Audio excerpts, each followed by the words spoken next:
1802 সালে বই লিখছেন গোল্ডজিহের, 1903 সালে জোসেফ শ্যাক্ট। জেনারেল শিক্ষিত ভাইরা ভালো করে শোনেন।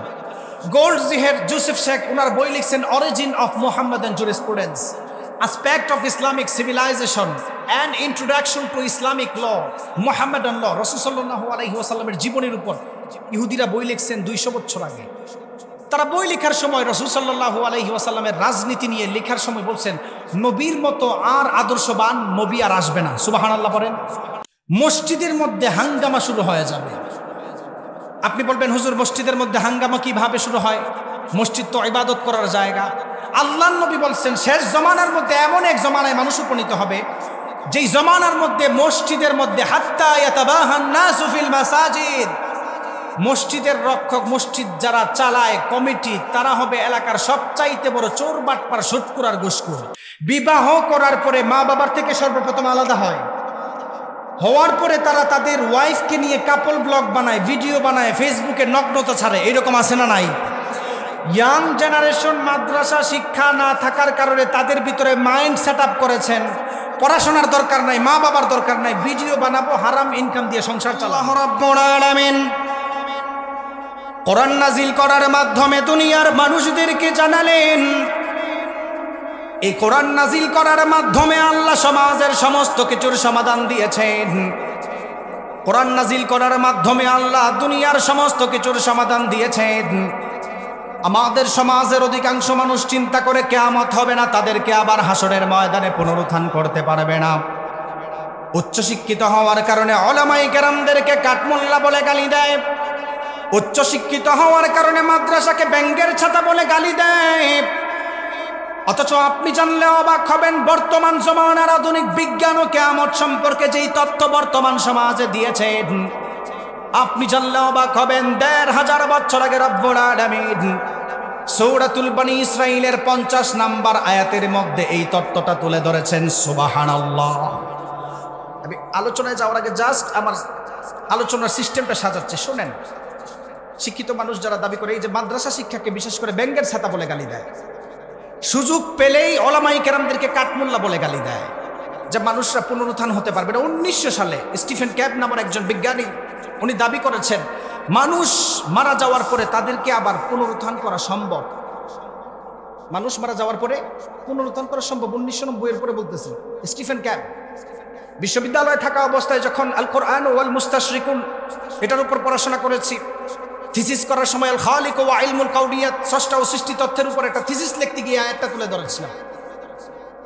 অধিকাংশ উচ্চশিক্ষিত মানুষ পুনরুত্থানকে বিশ্বাস করে না। 1900 সালের পরে কিছু কিছু মানুষ, শিক্ষিত মানুষ এটা বিশ্বাস করা শুরু করেছেন।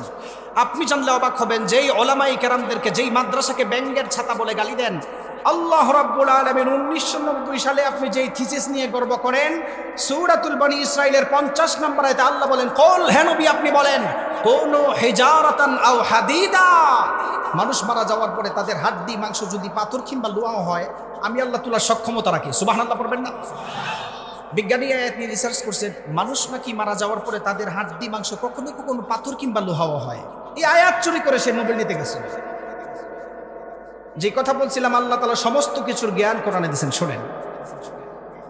বিশ্ব নবীর কাছে যখন সাহাবায়ে কেরাম হাজির হয়ে গিয়েছে, বিভিন্ন সময় কাফের মুশরিকরা আমার নবীকে প্রশ্ন করত, ইয়া রাসূলুল্লাহ কিয়ামত কবে হবে, আপনি আমাদেরকে জানায় দেন।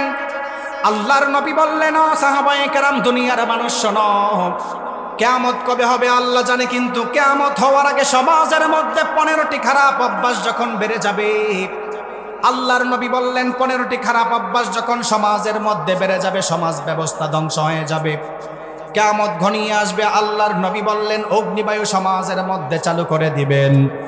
আল্লাহর নবী বললেন, ইযা ফাআলাত উম্মতি 15 খসলাতান হাল্লা বিহাল বালা, উম্মতের মধ্যে 15টি খারাপ অভ্যাস যখন বেশি বেশি বেড়ে যাবে, তখন আল্লাহ তাআলা দুনিয়ার মধ্যে অগ্নিবায়ু চালু করবেন। এক সাহাবী বলল, ওয়া মা হুন্না ইয়া রাসূলুল্লাহ, সেই জিনিসগুলা কি কি?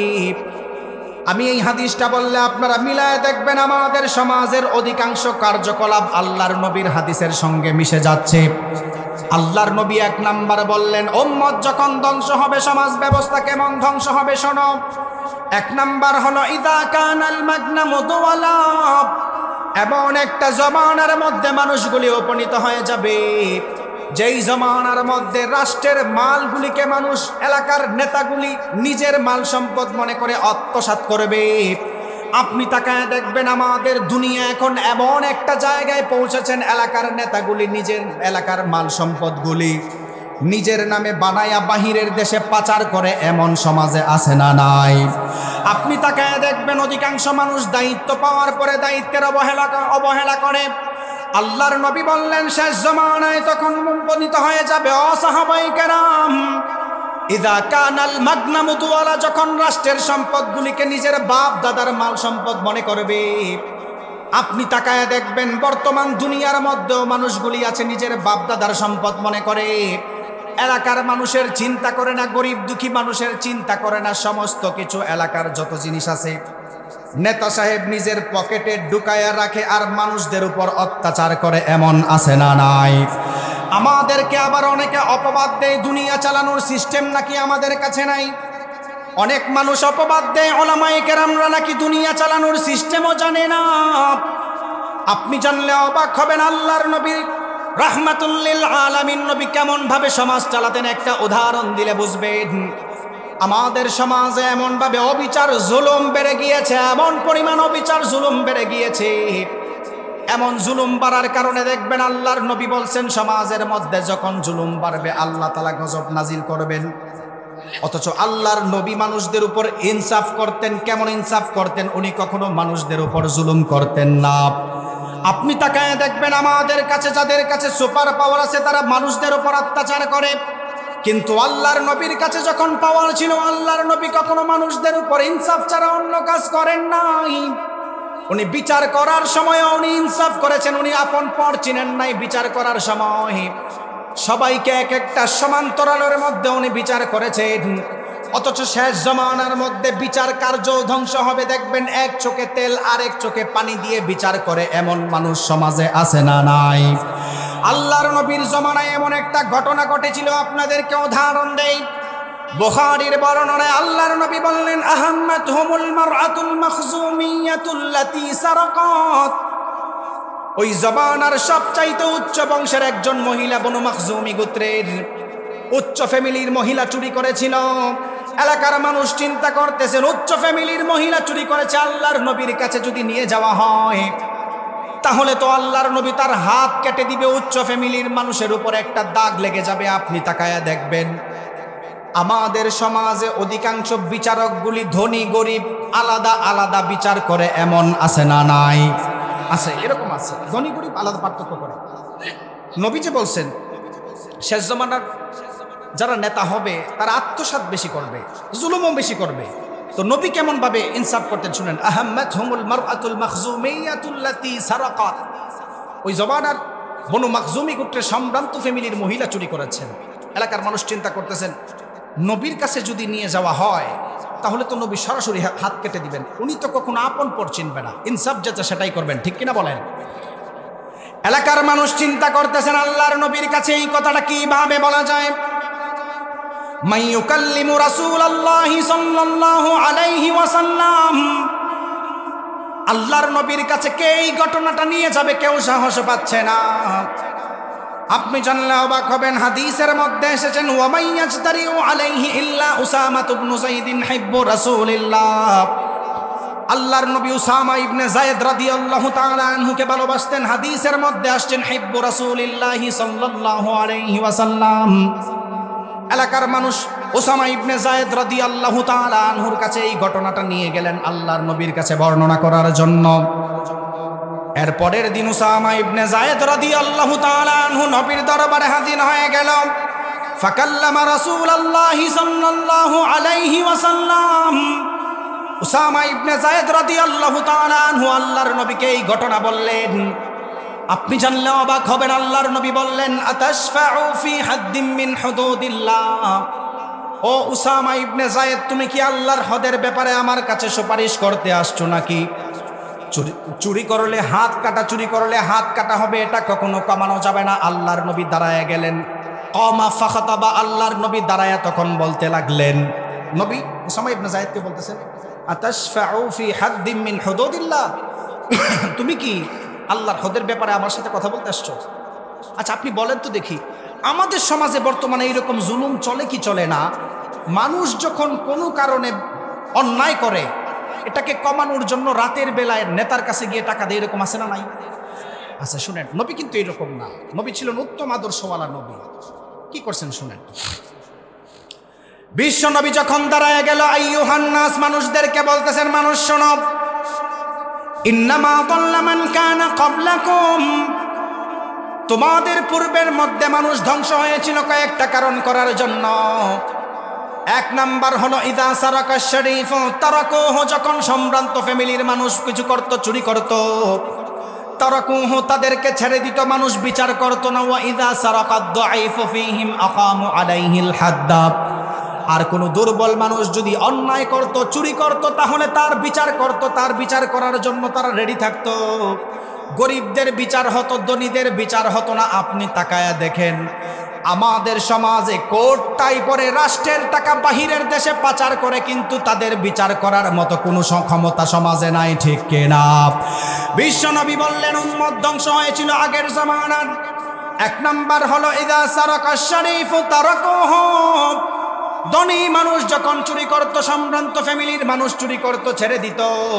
ও ইদা সারাকা দাঈফু ফীহিম আকামু আলাইহিল হাদ্দা, যখন কোন দুর্বল মানুষ চুরি করত, তাদেরকে বিচার করত। আল্লাহর নবী ওয়াইমুল্লাহ দাঁড়ায় কসম খেলেন, ওয়াইমুল্লাহ, লাউ আন্না ফাতিমাতা বিনতা মুহাম্মাদিন সাল্লাল্লাহু আলাইহি ওয়াসাল্লাম, আমি নবীর মেয়ে ফাতেমা রাদিয়াল্লাহু তাআলা আনহা, সারাকাত লা কাতা মুহাম্মাদুন ইয়াদাহা, আল্লাহর নবী বললেন, আইয়ুহান নাস, শোনো, আমি নবীর মেয়ে ফাতেমাও যদি আজকে এই কাজ করত, সারাকাত, চুরি করত, লা কাতা মুহাম্মাদুন ইয়াদাহা, আল্লাহর নবী ঘোষণা করেছেন আমি আমার মেয়ের হাতটাও কেটে দিতাম, কখনো চিন্তা করতাম না। তাহলে চিন্তা করেন কোন জমানায় আমরা পড়ছি।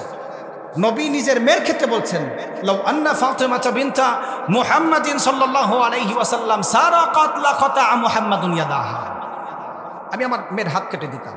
তাহলে এক নাম্বার আল্লাহর নবী বলছেন এমন এক জমানার মধ্যে মানুষ উপনীত হবে, যেই জমানার মধ্যে ইযা কানাল মাগনামু দুওয়ালা, রাষ্ট্রের ধন সম্পদের কোনো হিসাব নিকাশ থাকবে না। এরপরে সাহাবায়ে কেরাম বলল, ওয়া মা হুন্না ইয়া রাসূলুল্লাহ, উম্মত ধ্বংস হওয়ার অন্যতম আরেকটা আলামত কি? আল্লাহর নবী বললেন, ওয়াজ যাকাতু মাগরামা, শেষ জমানার মানুষগুলি যাকাতকে জরিমানা মনে করবে। আপনি বলবেন, হুজুর মানুষগুলি যাকাতকে আবার কিভাবে জরিমানা করে? আপনাদেরকে উদাহরণ দিলে বুঝবেন। শরীয়তের স্ট্রাকচার হলো যাকাত দেওয়ার সিস্টেম আছে, কতটুকু ধন সম্পদ আপনি যাকাত দিবেন, যাকাত দেওয়ার সিস্টেমটা সেখানে আছে। কিন্তু আমাদের সমাজের মানুষের উপর যদি 10 লাখ টাকা যাকাত ফরজ হয়, 5 লাখ টাকা নিজের নামে যাকাত দেয়, আর 5 লাখ টাকা ব্যাংকে গচ্ছিত রাখে, এমন মানুষ সমাজের মধ্যে আছে না নাই? অথচ যাকাত দেওয়ার সিস্টেমটা হলো, যাকাত দেওয়ার নিয়ম হলো আপনি মানুষদেরকে ডেভেলপ করবেন। কিন্তু আমাদের সমাজের মানুষ যাকাতকে এখন তামাশা বানায় ফেলছেন।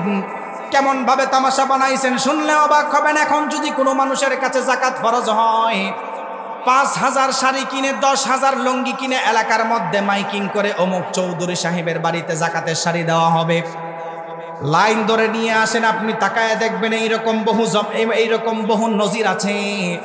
লাইন ধরে যাকাতের শাড়ি আনতে গিয়ে মানুষ পাড়ার তলে পড়ে মারা গেছে, এমন নজির আছে। অথচ আমাদের সমাজের মানুষ যাকাত 5 লাখ টাকা আসলে 2.5 লাখ টাকা নিজের নামে দেয়, 2.5 লাখ টাকা ব্যাংকে রাখে। এরকম মানুষ আছে না নাই? আছে। যাকাতকে জরিমানা মনে করে। আপনাদেরকে সূরা তাওবা এর 74 এবং 75 নম্বর আয়াতে শানে নজর শোনাই, শোনেন। রাসূল সাল্লাল্লাহু আলাইহি ওয়াসাল্লামের পিছনে নামাজ পড়তো সাহাবা, যারা মন গড়া মতো যাকাত দেন, তারা ভালো করে শুনেন, মন গড়া মতো যারা যাকাত দেন, নবীর পিছনে নামাজ পড়তো, আয়েশা বলতো, ইয়া রাসূলুল্লাহ, আপনি একটু দোয়া করেন আল্লাহ তাআলা যেন আমার ব্যবসায় বরকত দান করেন। আমাকে যদি আল্লাহ তাআলা ধনী বানায়, তাহলে আমি আল্লাহর রাস্তায় দান করব। আমার নবী বললেন, শেষ জামানার মানুষগুলি ওয়াজ যাকাতু মাগরামা, যাকাতকে জরিমানা মনে করবে। আপনি মনে করবেন যাকাতকে জরিমানা বলতে কি বুঝালেন? উদাহরণ দিলে ভালো করে বুঝবেন। সাহাবা আল্লাহর নবীর দরবারে হাজির হয়, আমার নবীকে বলতো, ইয়া রাসূলুল্লাহ, আপনি আমার জন্য দোয়া করেন, আল্লাহ তাআলা যেন আমাকে ধন সম্পদ বাড়ায় দেয়, আল্লাহ তাআলা যেন আমাকে ধন সম্পদ বাড়ায় দেয়। আল্লাহ যদি আমাকে ধন সম্পদ বাড়ায় দেয় অবশ্যই আমি যাকাত দিব। আল্লাহর নবী বললেন, ও সাহাবা, আমি এই দোয়া করব না। দুনিয়ার মধ্যে আমি মানুষদেরকে সুপথ দেখানোর জন্য এসেছি। আমি যদি দোয়া করি আল্লাহ তাআলা, আমি যদি চাইতাম আমার দোয়ার কারণে আল্লাহ তাআলা মক্কা মদিনার পাহাড়গুলিকে স্বর্ণের রূপান্তরিত করে আমার পিছনে লাগায়া দিত, আমি এগুলা করি না। প্রথম দিন যখন সাহাবা চলে গেল, দ্বিতীয়বার আল্লাহর নবীর দরবারে হাজির হয়ে গেল। আমার নবীকে বলল, ইয়া রাসূলুল্লাহ, আপনি আমার জন্য দোয়া করেন, আল্লাহ তাআলা যেন আমাকে ধনী বানায়া দেয়। আপনি জানলে অবাক হবেন, আল্লাহর নবী দ্বিতীয়বারও দোয়া করেন নাই।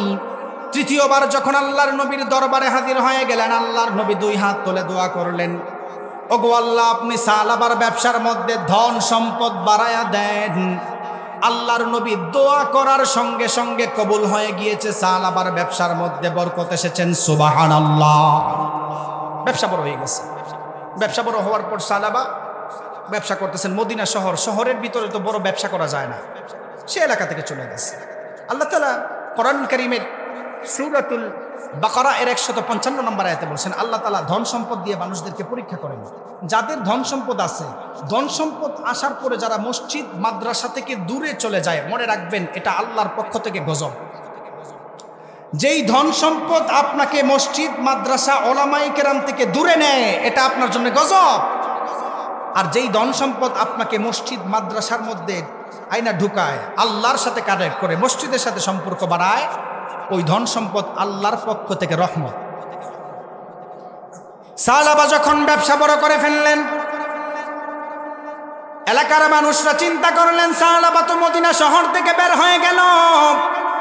কিছুদিন পর আল্লাহর নবী খবর নিলেন, সাহাবাকে তো এখন আর মসজিদের মধ্যে দেখা যায় না।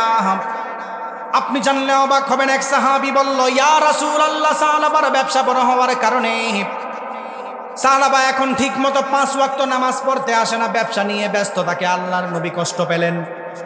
কিছুদিন পর খবর নিয়ে দেখলেন সাহাবা ধন সম্পদ এত পরিমাণ বাড়ছে, বাড়ার কারণে আর জুমার নামাজটাও ঠিক মতো পড়তে পারে না। নাউযুবিল্লাহ। আল্লাহর নবীর কাছে আয়াত নাজিল হলো, গো আল্লাহর নবী, যারা মুসলিম রয়েছে তার থেকে আপনি যাকাত নেন। আমার নবী লিস্ট করলেন, শরীয়তের স্ট্রাকচার অনুযায়ী উনি লিস্ট করলেন। সাহাবায়ে কেরামদেরকে পাঠালেন, যাদের যাদের উপর যাকাত ফরজ হয়েছে তাদের উপর থেকে কিন্তু তুমি যাকাত নাও। আপনি জানলে অবাক হবেন, সাহাবার নামটাও প্রথম সারির মধ্যে ছিল। কিছু কিছু মানুষ সাহাবার কাছে আল্লাহর নবীর চিঠি নিয়ে গিয়েছে। আমার নবীর চিঠি দেখিয়ে বলল, সাহাবা তোমার উপর যাকাত ফরজ হয়েছে, যাকাতটা দাও। সাহাবা তখন বলছেন, এত যাকাত আমি দিতে পারবো না। আমি কি কাফের মুশরিক নাকি? আমি এখানে জিজিয়া দিয়ে থাকি না, তুমি চলে যাও, আমি পরবর্তীতে চিন্তা করব। বিশ্ব নবীর দরবারে যখন সাহাবায়ে কেরাম হাজির হয়ে গেল, আমার নবী যাকাতের ব্যাপারে খবর নিলেন। তখন এক সাহাবী সাহাবার বিহেভিয়ার সম্পর্কে আল্লাহর নবীকে বলল, ওগো আল্লাহর নবী, সাহাবা এই কথা বলেছেন। আল্লাহর নবী কষ্ট পেলেন। আল্লাহ তাআলা আয়াত নাজিল করছেন, ওগো আল্লাহ, এমন কিছু মানুষ পাবেন যারা ধন সম্পদ হওয়ার আগে আল্লাহর কাছে দোয়া করে, আল্লাহ ধন সম্পদ হলে অবশ্যই যাকাত দিব, কিন্তু ধন সম্পদ হওয়ার পরে তারা আল্লাহকে ভুলে যাবে, তাদের থেকে যাকাত নেওয়ার দরকার নাই। আল্লাহ তাআলা আয়াত নাযিল করছেন। তখন সালাবার এক আত্মীয় ছিল, উনি এটা শোনার পরে ভয় পাইছেন, সালাবার দরবারে হাজির, চলে গেছে ঘোড়া দৌড়ায়। এই সালাবা, নবীর দুয়ার কারণে তোমার ধন সম্পদ বাড়ছে, আর শরীয়তের আইন অনুযায়ী যাকাত দিবা, তুমি ডিনাই করলা। আয়াত নাজিল হয়েছে, তাড়াতাড়ি নবীর কাছে যাও। যাদের 5 লাখ টাকা যাকাত আসলে 2 লাখ টাকা ব্যাংকে ভরেন, আর 2 লাখ টাকার যাকাত ছিটা ফোটা দেন, তারা শোনেন। আপনি কিন্তু নবীকে দেখেন নাই, আমি নবীর সঙ্গে ভাত খাই নাই, যুদ্ধ করি নাই। সাহাবা নবীর পিছনে ছিল। বিশ্ব নবী যখন এই কথা বললেন, সাহাবার আত্মীয় সাহাবাকে বললেন, ও সাহাবা, তাড়াতাড়ি নবীর দরবারে হাজির হয়ে যাও। আপনি জানলে অবাক হবেন, পরের দিন সাহাবা পশু নিয়ে আল্লাহর নবীর দরবারে, যাকাতের টাকা পয়সা নিয়ে আল্লাহর নবীর দরবারে হাজির হয়ে গেল। আমার নবীও তখন আর যাকাত নেয় নাই। সাহাবাকে বলল, সাহাবা, আমি তোমার যাকাত নিতে পারবো না। কিছুদিনের মধ্যে আল্লাহর নবী দুনিয়া ত্যাগ করলেন। সাহাবা আল্লাহর নবীর কাছে আর যাকাত দিতে পারলেন না। আবু বকর রাদিয়াল্লাহু তাআলা আনহুর জামানায় সাহাবা আবার হাজির হয়ে গেল। আবু বকর রাদিয়াল্লাহু তাআলা আনহুকে বললেন, ও খলিফা, দয়া করে আপনি আমার যাকাত নিয়ে আমাকে হালকা করেন, আপনি জানলে অবাক হবেন। আবু বকর রাদিয়াল্লাহু তাআলা আনহু বললেন, ও সাহাবা, আল্লাহর নবী দুনিয়ায় থাকা অবস্থায় তোমার যাকাত নেয় নাই, আমি আবু বকর তোমার যাকাত নিতে পারবো না, চলে যাও। আপনি জানলে অবাক হবেন, আবু বকর রাদিয়াল্লাহু তাআলা আনহুর জামানায় যাকাত দিতে পারে নাই।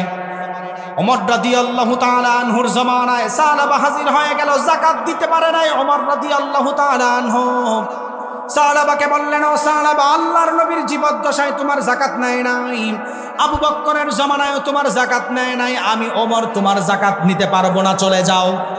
আপনি জানলে অবাক হবেন, ওসমান রাদিয়াল্লাহু তাআলা আনহুর জামানায় সাহাবা যাকাত না দিয়েই মারা গিয়েছেন। অথচ আপনি চিন্তা করতে পারেন নাই, ধন সম্পদ হওয়ার পরে আপনি মসজিদ মাদ্রাসা থেকে দূরে চলে গেলেন। সাহাবার মতো কপাল খারাপ নিয়ে দুনিয়া ত্যাগ করা ছাড়া আর কিছুই জুটবে না, ঠিক কিনা? 5 লাখ টাকা যাকাত, 2 লাখ টাকা ব্যাংকে ভরেন, দুর্ভাগ্য ছাড়া কিছু না। তো রাসূল সাল্লাল্লাহু আলাইহি ওয়াসাল্লাম যখন বলছেন, শোনো, এই কাজ হলে উম্মত ধ্বংস হবে, আপনি বলবেন, হুজুর, এই পর্যন্ত তো মানুষের চেহারা বিকৃত হয় নাই, দুনিয়াতে দেখি নাই। আরে মানুষ চেহারা বিকৃত, আল্লাহ তাআলা চেহারা বিকৃত করবে দূরের কথা, পরে আমাদের মানুষ এমন জানোয়ার হয়েছে, আমরাই মানুষ থাকতে চাই না, ঠিক কিনা বলেন? আপনি বুঝতেছেন না, আমি উদাহরণ দিয়ে বুঝবেন। কন্ট্রিবিউটার্স থেকে গত 2 বছর আগে একটা গবেষণা বের হয়েছে, সারা পৃথিবীর 10টা হিংস্র প্রাণীর লিস্ট করা হয়েছে। কয়টা? আর একটু জোরে বলেন। 10টা। 1 নম্বর পৃথিবীর সবচাইতে হিংস্র প্রাণী হচ্ছে মশা, যার কামড়ে সারা পৃথিবীতে 7,50,000 মানুষ মারা যায়। 2 নাম্বার মানুষ হিংস্র প্রাণীর লিস্টে পড়ছেন, যাদের দাঙ্গা হাঙ্গামার কারণে সারা পৃথিবীর মধ্যে প্রায় 3.5 লক্ষ থেকে 4 লক্ষ মানুষ মারা যায়। 4 নাম্বার হিংস্র প্রাণীর মধ্যে সবচাইতে লিস্টে পড়ছে সাপ, যার কামড়ে সারা পৃথিবীর মধ্যে 2.5 লক্ষ মানুষ মারা যায়, বিশেষ করে আফ্রিকাতে, ব্রাজিলে। 4 নাম্বার হিংস্র প্রাণীর মধ্যে লিস্ট নাম লিখিয়েছেন কুকুর, যার কামড় এর কারণে, যার আঁচড়ের কারণে সারা ওয়ার্ল্ডের মধ্যে, সারা পৃথিবীতে প্রতি বছর 1,50,000 মানুষ মারা যায়। আপনি বলবেন, হুজুর, এই মুহূর্তে এই গবেষণা বলার কারণ কি? গবেষণা বলার কারণ হচ্ছে, মানুষ তো শ্রেষ্ঠ জীব। আল্লাহ তাআলা বলছেন, ওয়াত্তিনি ওয়াজ-যাইতুনি ওয়া তুরি সিনিনা ওয়া হাযাল বালাদিল আমিন লাকাদ খালাকনাল ইনসানা ফি আহসানি তাকওয়িম। আল্লাহ তাআলা তো এই কথা বলছেন, উত্তম স্ট্রাকচার, অবয়ব দিয়ে আল্লাহ বানাইছেন। তাহলে মানুষ কেন 2 নাম্বার হিংস্র প্রাণীতে গেল? এর কারণ আছে, শুনুন। গত বছর ইউনাইটেড স্টেট অফ আমেরিকার বিখ্যাত পপ তারকা $10 লাখ ইউজ করে তার চেহারা কুকুরের চেহারা বানাইছে। নাউজুবিল্লাহ পড়বেন না?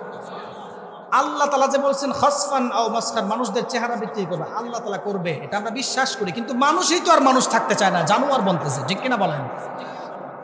বিশ্বনবী সাল্লাল্লাহু আলাইহি ওয়াসাল্লামকে বললেন, ইয়া রাসূলুল্লাহ, উম্মত ধ্বংস হওয়ার অন্যতম আরেকটা আলামত কি? গুরুত্বপূর্ণ পয়েন্ট শুনেন। আল্লাহর নবী বললেন, উম্মত ধ্বংস হওয়ার অন্যতম আরেকটা আলামত হলো ওয়া তুআল্লিমা লিগাইরিদ দ্বীন, দিন বিরোধী শিক্ষা ব্যবস্থা সমাজের মধ্যে চালু হয়ে যাবে। আপনি জানলে অবাক হবেন, আমাদের সমাজে এখন কোরআন বিরোধী শিক্ষা ব্যবস্থা সমাজের মধ্যে চালু হয়েছে। আমাদের সমাজের অধিকাংশ উচ্চ শিক্ষিত মানুষ আছে, ওলামায়ে কেরামদেরকে দেখতে পারে না, মাদ্রাসার ছাত্রদেরকে কাঠমোল্লা বলে গালি দেয়, এমন আছে না নাই? আপনি তাকায় দেখবেন, আমাদের সমাজে মাদ্রাসা শিক্ষার বিরুদ্ধে আরো শিক্ষা ব্যবস্থা দাবি করে। আল্লাহর নবী বললেন, ওয়া তুআল্লিমা লিগাইরিদ দ্বীন, দিন বিরোধী শিক্ষা ব্যবস্থা সমাজের মধ্যে চালু হবে। আপনারা অনেকেই ভাববেন যে, হুজুর, দিন বিরোধী শিক্ষা ব্যবস্থা মনে হয় শেখ হাসিনা চালাইছেন না? দিন বিরোধী শিক্ষা ব্যবস্থা আওয়ামী লীগও করে নাই, বিএনপিও করে নাই। করে নাই বলতে তারা করছে, কিন্তু তাদের গুড়া আরেক জায়গায়। উদাহরণ দিলে বুঝবেন। আমাদের সমাজের মানুষ গুমরা হওয়ার কারণ হচ্ছে 2টা। কয়টা বলেন? আমি নতুন একটা তথ্য দিয়ে যাই, কোন ওলামায়ে কেরাম এই কথা বলছে কিনা আমি জানি না, শুনেন, বোঝার বিষয়। মাদ্রাসাকে কেন ব্যাঙের ছাতা বলে গালি দেয়? ওলামায়ে কেরামদেরকে কেন ব্যাকডেটেড বলে গালি দেয়? ওলামায়ে কেরামদের সাথে কেন এখনের ইয়াং জেনারেশন মিশতে চায় না? এর নতুন তথ্য আপনাদেরকে দেই, শোনেন ভালো করে। মানুষ ধ্বংস হয় 2 শ্রেণীর মানুষের কারণে। কয় শ্রেণীর মানুষ? নবী যে বলছেন, ওয়া তুআল্লিমা লিগাইরিদ দ্বীন, দিন বিরোধী শিক্ষা ব্যবস্থা চালু হবে। আপনি মনে করছেন 2025 সালে? না, আজকে থেকে প্রায় 2 থেকে 250 বছর আগেই শিক্ষা ব্যবস্থাকে ধ্বংস করার পায়তারা করেছেন ইংরেজরা। উদাহরণ দেই শুনেন। আমাদের সমাজের অধিকাংশ উচ্চশিক্ষিত মানুষ বাহিরের দেশে পড়াশোনা ডক্টরেট করার পরে বাংলাদেশে আসার পরে দেখবেন তারা আইসা বলে মাদ্রাসা শিক্ষা এগুলা কোনো আধুনিক শিক্ষা ব্যবস্থা না। এরকম আছে না নাই? মাদ্রাসা শিক্ষাকে ব্যাকডেটেড বলে, ওলামায়ে কেরামদেরকে গালি দেয়। এর কারণ কি? এর কারণ শুনেন। ইংরেজরা এই উপমহাদেশ, ভারত উপমহাদেশ 190 বছর রাজত্ব করছেন। কত বছর? আর একটু জোরে বলেন। 190 বছর। শিক্ষণীয় বিষয় শুনেন। 190 বছরের মধ্যে সর্বপ্রথম তারা ইস্ট ইন্ডিয়া কোম্পানির নামে 100 বছর রাজত্ব করছে এই উপমহাদেশ। আপনি তো হিসাব রাখেন না, আমাদের বাংলাদেশ সহ সাবকন্টিনেন্টাল দেশ, পুরা সাবকন্টিনেন্টাল দেশ ইংরেজরা আসার আগে আমরা 7 নম্বর ধনী ছিলাম। কত নম্বর? আর এখন আমরা গরিবের এমন লিস্টে পড়ছি আমাদেরকে খুঁজেই পাওয়া যায় না। আপনি বলবেন হুজুর ইংরেজরা কি এমন পাইছে এখানে এসে চুরি বাটপারি করছে? বর্তমান বাজার রেট অনুযায়ী ইংরেজরা ওই সময় 190 বছর রাজত্ব করা অবস্থায় 47 ট্রিলিয়ন ডলার বর্তমান বাজারে শুধু আমাদের টাকা চুরি করে নিয়ে গেছে। কেন বললাম 2 শ্রেণীর মানুষের কাছে, 2 শ্রেণীর মানুষের কারণে মানুষ, উচ্চ শিক্ষিত মানুষের কারণে গুমরা হয়। অধিকাংশ মানুষ এখন লামাযহাবী হয়ে যাচ্ছে, সমাজের মধ্যে আহলে কোরআন বেড়ে যাচ্ছে, মাদ্রাসা শিক্ষার বিরোধিতা করতেছে। এর কারণ আছে, শোনেন, আপনি ভালো করে শোনেন। উচ্চশিক্ষিত মানুষরা বিশেষ করে অক্সফোর্ড ইউনিভার্সিটিতে পড়াশোনা করে, টরন্টো ইউনিভার্সিটিতে পড়াশোনা করে, বোস্টন ইউনিভার্সিটিতে পড়াশোনা করে আসার পর, সেখান থেকে আসার পরে তারা বাংলাদেশে আসবে। আসার পরে বলে না, মাদ্রাসায় যে কোরআন কিতাব পড়া হয় এগুলা পুরাতন জিনিস, এইগুলা মানুষদেরকে কখনো সত্যিকারের মানুষ বানাতে পারে না। এই কথা বলে কি বলে না? বলে। বিশ্ববিদ্যালয়ে থাকা অবস্থায় প্রফেসর ডক্টর রশিদ জাহিদ হাফিজাহুল্লাহ আমাদেরকে একটি কিতাব পড়াইছেন, আল কোরআন ওয়াল মুস্তাশরিকুন। মাদ্রাসায় পড়ানো হয়, এটা মাদ্রাসার উস্তাদরা বুঝবেন ইস্তেশরাক সম্পর্কে। কিন্তু যারা জেনারেল আছেন ভালো করে শোনেন, আরবিতে যেটাকে মুস্তাশরিকিন বলে, ইংলিশে সেটাকে ওরিয়েন্টালিস্ট বলে, বাংলাতে সেটাকে প্রাচ্যবাদ বলে। সমাজের কিছু প্রাচ্যবাদের কারণে আজকে আমাদের মাদ্রাসা শিক্ষাকে ব্যঙ্গের ছাতা বলে গালি দেয়। ইংরেজরা যখন 190 বছর আমাদেরকে রাজত্ব করে চলে যায়, তারা গবেষণা চালাইছেন উপমহাদেশের উপরে। উপমহাদেশ কেন এত উন্নত ছিল, কি কারণে? আপনি জানলে অবাক হবেন। তাদের কাছে থিসিস গেছেন, গবেষণা গেছেন। উপমহাদেশ, ভারত উপমহাদেশ ইসলাম এবং মাদ্রাসা শিক্ষার কারণে উন্নত হয়েছিল। সুবহানাল্লাহ পড়বেন না? সেই মাদ্রাসার কথা আজকে আপনাদেরকে বলতেছি। তারা ওই জামানায় 2 জন কুখ্যাত ইহুদি আছে, 2 জন কুখ্যাত ইহুদি। বর্তমানে আমাদের সমাজে খ্রিস্টান মিশনারি চালু আছে। 1802 সালে বই লিখছেন গোল্ডজিহের, 1903 সালে জোসেফ শেক্ট। জেনারেল শিক্ষিত ভাইরা ভালো করে শোনেন। গোল্ডজিহের, জোসেফ শেক্ট ওনার বই লিখছেন origin of Muhammadan jurisprudence, aspect of Islamic civilization and introduction to Islamic law, Muhammadan law, রাসূল সাল্লাল্লাহু আলাইহি ওয়াসাল্লামের জীবনের উপর ইহুদিরা বই লিখছেন 200 বছর আগে। তারা বই লেখার সময় রাসূল সাল্লাল্লাহু আলাইহি ওয়াসাল্লামের রাজনীতি নিয়ে লেখার সময় বলছেন, নবীর মতো আর আদর্শবান নবী আর আসবে না। সুবহানাল্লাহ পড়েন। ইহুদিদের বই পড়ার পর আপনি সর্বপ্রথম সুবহানাল্লাহ পড়বেন, কারণ এটা আপনাকে খাওয়ানোর জন্য বলছে। অরিজিন অফ মুহাম্মাদান জুরিসপ্রুডেন্স এই বইয়ের মধ্যে মধ্যখানে লিখছেন, রাসূল সাল্লাল্লাহু আলাইহি ওয়াসাল্লাম যে যুদ্ধ করতেন, এই যুদ্ধ ইসলামকে সমুন্নত করার জন্য করেন নাই, বরং উনি নারী পাওয়ার জন্য যুদ্ধ করত। নাউজুবিল্লাহ পড়বেন না? উচ্চশিক্ষিত মানুষ অক্সফোর্ড ইউনিভার্সিটিতে যখন ইংলিশে বায়োগ্রাফি অফ মুহাম্মদ সাল্লাল্লাহু আলাইহি ওয়াসাল্লাম পড়ে, বিকৃত রাসূল সাল্লাল্লাহু আলাইহি ওয়াসাল্লাম বিকৃত জীবন আদর্শ যখন তারা লিখে, বিকৃতভাবে নবীর আদর্শকে বিকৃতভাবে বুঝায়, তারা এগুলা পড়ে। পড়ার পরে দেশে এসে বলে, হুজুররা জিহাদ জিহাদ করে, এগুলা তো জঙ্গিবাদ। ঠিক কিনা বলেন? কোত্থেকে জঙ্গিবাদ গালি আসছে ভালো করে শোনেন। দ্বিতীয় নাম্বার, গোল্ডজিহের কুখ্যাত ইহুদি বই লিখছেন। তারা ইউরোপের মধ্যে ওয়েস্টার্ন ইসলামিক স্কলার হিসাবে পরিচিত। সবচাইতে বড় ধোঁকার জায়গা এটা। ইউরোপ আমেরিকাতে তাদেরকে বড় আলেম হিসাবে জানে, বড় আলেম। অথচ সে একজন ইহুদি, সে বই লিখছেন রাসূল সাল্লাল্লাহু আলাইহি ওয়াসাল্লাম যেটাকে হাদিস বলে, হাদিস ইসলামের সেকেন্ডারি দলিল, এটা কোনো হাদিস না। এগুলা বিভিন্ন জায়গা থেকে ইমাম শাফি রহমতুল্লাহি আলাই কালেক্ট করে এসে এগুলা মুসলিমের নামে চালাই দিয়েছেন। নাউজুবিল্লাহ বলবেন না? এই কারণে গত 2 বছর আগে দেখছেন আরেক বিন হাবিব সাহেব এক জায়গায় বক্তব্য দিচ্ছেন, এক নেতা সাহেব মাইক নিয়ে বলতেছেন, এতক্ষণ এখানে যত হাদিস বলা হয়েছে সবগুলা মিথ্যা। নাউজুবিল্লাহ বলবেন না? কোথা থেকে জোয়ার আসছে আপনি বুঝতে পারছেন? তৃতীয় নাম্বার, ওলামাই কেরামদেরকে মাদ্রাসাকে ব্যাঙ্গের ছাতা বলে গালি দেয় কেন? ইংরেজরা মাদ্রাসা শিক্ষাকে নষ্ট করার জন্য তারা বই লিখছেন। বই লিখতে গিয়ে ওনারা তুলে ধরছেন উপমহাদেশের মধ্যে মাদ্রাসা নামের যে জিনিস আছে এইগুলা দিয়ে ছেলেদেরকে পঙ্গু বানানো হয়। এরা জাগতিক কিছুই জানে না, যে কারণে আমাদের সমাজের মানুষ এখন মাদ্রাসা শিক্ষাকে ব্যাঙ্গের ছাতা বলে গালি দেয়। আপনাদেরকে একটা উদাহরণ দেই। ইংরেজদের শিক্ষা কমিশনের সভাপতির নাম হচ্ছে লর্ড ম্যাকল। ওই জামানায় তারা শিক্ষা বোর্ড বসানোর পরে ওনারা এমন কিছু নিয়ম নীতি তৈরি করেছিল মাদ্রাসা শিক্ষার বিরুদ্ধে। ওনাদের উদ্দেশ্য ছিল দেখতে আমার মতো একজন হুজুর হবে, দেখতে এশিয়ান মানুষ হবে, টুপি দাড়ি থাকবে, কিন্তু আদতে সে ইউরোপিয়ান হবে। যে কারণে তারা শিক্ষা ব্যবস্থা ধ্বংস করার জন্য আলাদা শিক্ষা ব্যবস্থা চালু করছেন আর মাদ্রাসা শিক্ষাকে পিছনে ফেলাইছেন। 1900 সাল থেকে এই শিক্ষা ব্যবস্থা ধ্বংসের দিকে মানুষ আগাচ্ছে। বিশ্বনবী সাল্লাল্লাহু আলাইহি ওয়াসাল্লাম বললেন, উম্মত ধ্বংস হওয়ার অন্যতম একটা আলামত হলো ওয়া তুআল্লিমা লিগাইরিদ দ্বীন, দ্বীন বিরোধী শিক্ষা ব্যবস্থা সমাজে চালু হবে। আল্লাহর নবী বলছেন, ইউশিকু আইয়াতি আলান নাসি জামান, এমন একটা জমানার মধ্যে মানুষগুলি উপনীত হবে যেই জমানার মধ্যে লা ইয়াবকা মিনাল ইসলামি ইল্লা ইসমুহু, ইসলাম শুধু নামে থাকবে, ইসলাম কাজে থাকবে না। আপনি তাকায় দেখেন আমাদের সমাজে ইসলাম এখন কাজে ব্যবহার করা হয় না।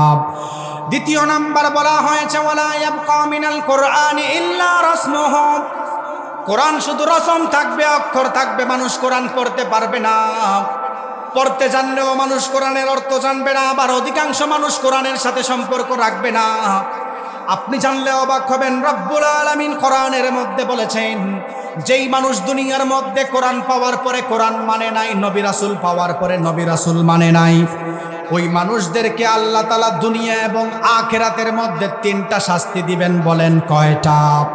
আল্লাহ রাব্বুল আলামিন কোরআনুল কারীমের 20 নম্বর সূরা সূরাতুত তাহা এর 124 থেকে 26 নম্বর আয়াতে জানালো, ওয়ামান আ'রাদা আন যিকরি ফাইন্না লাহু মাঈশাতান যানকা ওয়া নাহশুরুহু ইয়াওমাল কিয়ামাতি আ'মা ক্বালা রাব্বি লিমা হাশারতানি আ'মা ওয়া ক্বাদ কুনতু বাসীরা قال كذلك أتتك آياتنا فنسيتها وكذلك اليوم تنسى। আল্লাহ রাব্বুল আলামিন এই আয়াতের মধ্যে দুনিয়ার মানুষদেরকে জানালেন, দুনিয়ার মধ্যে কোরআন পাওয়ার পরে যারা কোরআনকে মানে নাই, নবী রাসূল পাওয়ার পরে যারা নবী রাসূলকে মানে নাই, ওয়ামান আ'রাদা আন যিকরি ফাইন্না লাহু মাঈশাতান যানকা, মুফাসসিরিনে কেরাম মাঈশাতান যানকা এর ব্যাখ্যা করেছেন যারা দুনিয়ার মধ্যে কোরআন পাওয়ার পরে কোরআন মানে নাই, ওই মানুষটাকে আল্লাহ দুনিয়াতে কখনো সুখ শান্তি দিবে না। আপনি বলবেন, ও হুজুর, যারা দুনিয়ার মধ্যে কোরআন মানে না, যারা মাদ্রাসা শিক্ষাকে গালি দেয়, আমরা তো তাদেরকে দেখেছি বড় বড় বিল্ডিংয়ে থাকে, গাড়ি নিয়ে চলাফেরা করে, নাস্তিকদেরকে ভালোভাবে চলাফেরা করতে দেখেছি। মুফাসসিরিনে কেরাম বলেন ওই মানুষটার দিলের মধ্যে ঈমান না থাকার কারণে ওই মানুষটার মধ্যে কখনো দুনিয়ার শান্তি থাকবে না। দ্বিতীয় নাম্বার ব্যাখ্যা শাস্তি সম্পর্কে আল্লাহর নবী সাহাবায়ে কেরামরাও ব্যাখ্যা করেছেন। ইবনে আব্বাস রাদিয়াল্লাহু তাআলা আনহু বলেন, মাঈশাতান যানকা এর দ্বিতীয় নাম্বার ব্যাখ্যা হলো মানুষটা কোরআন না মানা অবস্থায় যদি মারা যায়, কবরে রাখার সঙ্গে সঙ্গে তাদের কবরটাকে সংকীর্ণ করা হবে। তৃতীয় নাম্বার শাস্তি সম্পর্কে আল্লাহ রাব্বুল আলামিন বললেন, ওয়া নাহশুরুহু ইয়াওমাল কিয়ামাতি আ'মা, ওই মানুষদেরকে আল্লাহ হাসরের ময়দানে অন্ধ অবস্থায় লাঞ্ছিত করে হাজির করবেন। আল্লাহ তাআলা লাঞ্ছিত করবেন, অন্ধ অবস্থায় হাজির করবেন।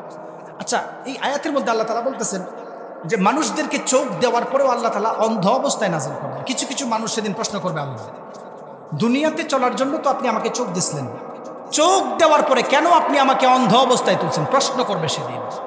আপনি তো আল্লাহর নিয়ামত সম্পর্কে আপনার ধারণা নাই। আমাদেরকে আল্লাহ চলার জন্য একটা ব্রেইন দিছেন, কতটুকু নিয়ামত দিছে শুনেন, ব্রেন। ব্রেইন আমাদের মানব দেহের জন্য কতটুকু উপকারী। 250 গ্রাম ব্রেইনের মধ্যে আল্লাহ তাআলা 86 বিলিয়ন নিউরন দিছেন। সুবহানাল্লাহ পড়েন। 250 গ্রাম ব্রেইনের মধ্যে আল্লাহ তাআলা 86 বিলিয়ন নিউরন দিয়েছেন। আমি কথা বলতেছি, আমার একটা নিউরন কাজ করতেছে, আপনি কথা শুনতেছেন, আপনার একটা নিউরন এটা অ্যাকসেপ্ট করতেছে। 250 গ্রাম ব্রেইনের মধ্যে 86 বিলিয়ন নিউরন, আপনি চিন্তা করতে পারেন। এই মাদ্রাসার মধ্যে এমন শিক্ষা দেওয়া হয়, আধুনিক বিজ্ঞানও তাদের কাছে মাথা নত। আমি কেন বললাম দিন বিরোধী শিক্ষার পক্ষে থাকবেন না, মাদ্রাসা শিক্ষার সাথে থাকেন, ফায়দা আছে। শুনেন, আমাদের অধিকাংশ সমাজের মানুষ চিন্তা করে মাদ্রাসায় পড়াশোনা করলে হয়তো তারা দুনিয়ার আধুনিকতা সম্পর্কে কিছু জানবে না। অধিকাংশ উচ্চ শিক্ষিত মানুষ আছে, তারা চিন্তা করে মাদ্রাসায় পড়লে, কোরআন শিখলে হয়তো এলাকার সন্তানরা কিছু চিনবে না, জানবে না। ইফতা পর্যন্ত মাদ্রাসা, ল ডিপার্টমেন্ট, আপনারা যারা ইংলিশ বুঝেন, ল ডিপার্টমেন্ট। আপনারা একজন অ্যাডভোকেটকে যেই সম্মান দেন, এখানে পড়ানো হয় এগুলো। এই আইন ছাড়া, ইফতা বিভাগের ফতুয়া ছাড়া বাংলাদেশের ল অকেজ, ঠিক কিনা বলেন? যে কথা বলতেছিলাম, মাদ্রাসা শিক্ষা কতটুকু বর্তমানে দরকার। অধিকাংশ মানুষ চিন্তা করে মাদ্রাসায় শিক্ষা লাভ কি, আমাদের সন্তানরা কিছু কি তৈরি করতে পারছে, এরকম বলে কি বলে না? আমি আপনাদেরকে উদাহরণ দিই, শোনেন। আমরা সবাই অসুস্থ হলে হসপিটালে যাই কি যাই না? কে কে যান না? হাত তুলেন তো। এই যে এরা যায় না, আচ্ছা, অসুস্থ হলে হসপিটালে যান। আমি বুঝতেছি, আপনারা যদি না বুঝেন আমাকে একটু বলিয়েন, বোঝানোর দায়িত্ব আমার। গতানুগতিক ওয়াজের মতন একটু শোনেন। মাদ্রাসার ছাত্রদের ইতিহাস ভালো করে শোনেন। এই সমাজের মধ্যে যারা মাদ্রাসাকে গালি দেয়, ভালো করে শোনেন। আপনি যে অসুস্থ হলে হসপিটালে যান, দিন বিরোধী শিক্ষা ব্যবস্থার পক্ষে থাকেন, মাদ্রাসা শিক্ষার বিরোধিতা করেন, দেখেন আপনাদের জন্য মাদ্রাসা শিক্ষার আলেমরা কি তৈরি করে গেছে। শোনেন এবার ইতিহাস। অসুস্থ হলে হসপিটালে যান, একজন বলেন তো দেখি, চিকিৎসা বিজ্ঞান উন্নত করলো কি? বলতে পারবেন কেউ? চিকিৎসা বিজ্ঞান, আপনারা ইবনে সিনার নাম বলবেন, এটা জানেন আপনারা? ইবনে সিনা না, ইবনে সিনার আগেও চিকিৎসা বিজ্ঞান সর্বপ্রথম স্পেনের একজন মুহাদ্দিস আবুল কাসেম আল জাহরাবি রহমতুল্লাহ আলাইহি তৈরি করেছেন। সুবহানাল্লাহ বলেন। উনি একজন মাদ্রাসার মুহাদ্দিস। আপনি মাদ্রাসার শিক্ষাকে, মাদ্রাসার ছাত্রদেরকে গালি দেন, শুনেন তারা কি তৈরি করেছেন। 17 শতাব্দী, 18 শতাব্দী, 7ম শতাব্দীর ইতিহাস পড়বেন ভালো করে। আবুল কাসেম আল জাহরাবি রহমতুল্লাহ আলাইহি চিকিৎসা বিজ্ঞান সর্বপ্রথম তৈরি করার পরে শল্য চিকিৎসা পৃথিবীতে উনি সর্বপ্রথম তৈরি করছেন। 30 খণ্ডের বই লিখছেন। একজন আলেম সর্বপ্রথম মাদ্রাসার শিক্ষার ছাত্রদেরকে গালি দিচ্ছেন, একজন আলেম সর্বপ্রথম চোখের ছানির অপারেশন তৈরি করে গেছেন। সুবহানাল্লাহ পড়বেন। আবুল কাসেম আল জাহরাবি রহমতুল্লাহ আলাইহি যখন চিকিৎসা বিজ্ঞান তৈরি করেন, ওনার কাছে মানুষ যেত স্পাইনাল কর্ডের ব্যথা, অক্সিপিটাল লবের সমস্যা, ব্রেইনের মধ্যে সমস্যা, আবুল কাসেম আল জাহরাবি রহমতুল্লাহ আলাইহি উনি প্রেসক্রিপশন লিখতেন বিসমিল্লাহ দিয়ে। কি দিয়ে লিখতেন? সবাই বলেন তো দেখি কি দিয়ে? কিন্তু আমাদের বর্তমান ডক্টর সাহেবরা প্রেসক্রিপশনের কর্নারে RX লিখে, আপনারা দেখছেন কিনা? দেখেন নাই। মাদ্রাসা শিক্ষা যে গালি দেন আপনি ল্যাটিনদের ইতিহাস জানেন, এর আগের ইতিহাস জানেন না। শোনাচ্ছে আপনাদেরকে। আবুল কাসেম আল জাহরাবি রহমতুল্লাহ আলাইহি চিকিৎসা বিজ্ঞান, চিকিৎসা দিত বিসমিল্লাহ দিয়ে প্রেসক্রিপশন। আমাদের সমাজের ডক্টর সাহেবরা RX লিখে দেয়। RX এর দুইটা মিনিং, একটা মিনিং হচ্ছে এই নিন, আরেকটা মিনিং হচ্ছে ওই জমানার মিশরীয় গ্রিক দেবীদের অনুসরণ করা। যেই মিশরীয় গ্রিক দেবীকে অনুসরণ করলে তারা দাবি ছিল, তাদের আকীদা ছিল, তাদের আর কখনো অসুস্থ হবে না। নাউজুবিল্লাহ পড়বেন না? সুস্থতা দেওয়ার মালিককে, অসুস্থতা দেওয়ার মালিককে। ল্যাটিনরা আসার পরে বিসমিল্লাহকে চেঞ্জ করে RX লিখছেন। স্পেনের বিখ্যাত মুহাদ্দিস, যাকে মুহাদ্দিসুদ দাহার ওয়ান নাহার ওয়াল বাহার বলা হয়, আবুল কাসেম আল জাহরাবি রহমতুল্লাহ আলাইহি এই চিকিৎসা বিজ্ঞান উন্নত করছেন। ইবনে সিনা আধুনিক চিকিৎসা বিজ্ঞান বানাইছেন। কিন্তু দুঃখজনক বিষয় হচ্ছে আমাদের সমাজে শিক্ষিত মানুষরা বাহিরের দিকে MBBS, FCPS, FRCS এর ডক্টরেট করে, ঠিক আছে, কিন্তু তাদের ঐতিহ্য না থাকার কারণে, না জানার কারণে বিসমিল্লাহ বাদ দিয়ে RX লিখে প্রেসক্রিপশন দেয়। আছে না এরকম? আজকের এই তাফসীর থেকে আমাদের একটাই দাবি থাকবে, আমরা RX কে বর্জন করে বিসমিল্লাহ দিয়ে প্রেসক্রিপশন দেওয়া চাই, ঠিক কিনা বলেন? এটা শুনে রাখেন। মাদ্রাসার ছাত্ররা কি করছে? অনেক কিছু করছেন, ইতিহাসের অভাব নাই, কিন্তু বললে আপনাদের গায়ে জ্বালা শুরু হয়। কারণ আপনাদেরকে যেই জ্ঞান ইউনিভার্সিটিতে পড়ায়, বাহিরের দেশে পড়াচ্ছে, পুরাটাই দিন বিরোধী শিক্ষা ব্যবস্থা দিয়ে বলা। এরপরে কোরআন না মানলে দ্বিতীয় নাম্বার শাস্তি হলো আল্লাহ তাআলা হাসরের ময়দানে অন্ধ অবস্থায় তুলবেন। সেই মানুষগুলি আবার আল্লাহকে বলবেন, ওগো আল্লাহ, দুনিয়ার মধ্যে চোখ থাকার পরে কেন আপনি আমাদেরকে অন্ধ অবস্থায় তুললেন? আল্লাহ তাআলা তাদের জবাবেও সূরাতুত তাহা এর 126 নম্বর আয়াতে মানুষদেরকে বললেন, قال كذلك أتتك آياتنا فنسيتها وكذلك اليوم تنسى। আল্লাহ আয়াত নাযিল করে বলেছেন, দুনিয়াতে তোমাদের কাছে যাওয়ার পরেও তোমরা কোরআন মানো নাই, কোরআন জানো নাই। ওলামায়ে কিরাম যাওয়ার পরে তাদেরকে মিথ্যাবাদী, নবীকে মিথ্যাবাদী বলে গালি দিচ্ছে। তাহলে কি বুঝলেন? মাদ্রাসা শিক্ষার বিরোধিতা করা অবস্থায় গিয়ে কবরে গেলে এক, দুনিয়াতে শান্তি পাবে না, 2 নাম্বার কবরের আযাব শুরু হয়ে যাবে, দ্বিতীয় নাম্বার আল্লাহ তাআলা অন্ধ অবস্থায় তুলবেন, অন্ধ অবস্থায়। এবার আসেন আল্লাহর নবীকে বলছেন, ইয়া রাসূলুল্লাহ আরেকটা আলামত বলেন, আরেকটা গুরুতর আলামত আপনাদেরকে বলি। আল্লাহর নবী বলছেন শেষ জামানার মধ্যে উম্মত ধ্বংস হবে তখন ওয়ারতাফাআতিল আসওয়াতু ফিল মাসাজিদ, মসজিদের মধ্যে হাঙ্গামা শুরু হয়ে যাবে। আপনি বলবেন হুজুর মসজিদের মধ্যে হাঙ্গামা কিভাবে শুরু হয়?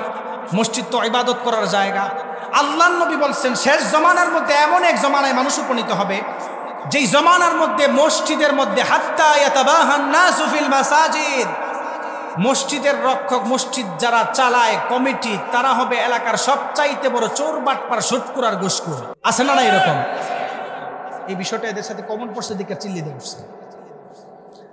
আল্লাহ নবী কথা বলছেন শেষ জমানায় মসজিদের কমিটি হবে চোর, শেষরা, ঘুষখোর, সুৎখোর। আচ্ছা আপনি বলেন তো দেখি, মসজিদ কমিটি সুৎখোর, ঘুষখোর হওয়ার পিছনে দায়ী কারা? মসজিদ কমিটি সুৎখোর, ঘুষখোর হওয়ার পিছনে দায়ী হচ্ছে আপনারা এবং আমরা। সবাই বলেন কারা? আপনারা এবং আমরা। আমাদের মস্তিষ্কে এমন পছন্দ হচ্ছে, যেই কোনো মানুষ আইসা যদি 10 লাখ টাকা মসজিদে দান করে, সুৎখোর হোক আর ঘুষখোর হোক, তাকে আমরা মসজিদের কমিটি বানাই কি বানাই না? তাহলে দোষটা কার? দোষ আমাদের। বিশ্বনবী সাল্লাল্লাহু আলাইহি ওয়াসাল্লাম বলেন, শেষ জামানার মধ্যে মানুষরা যখন ধ্বংস হয়ে যাবে, মানুষদের চেহারা বিকৃত করবেন আল্লাহ তাআলা। কি আল্লাহ তাআলা কি কারণে? আপনি শুনলে অবাক হবেন।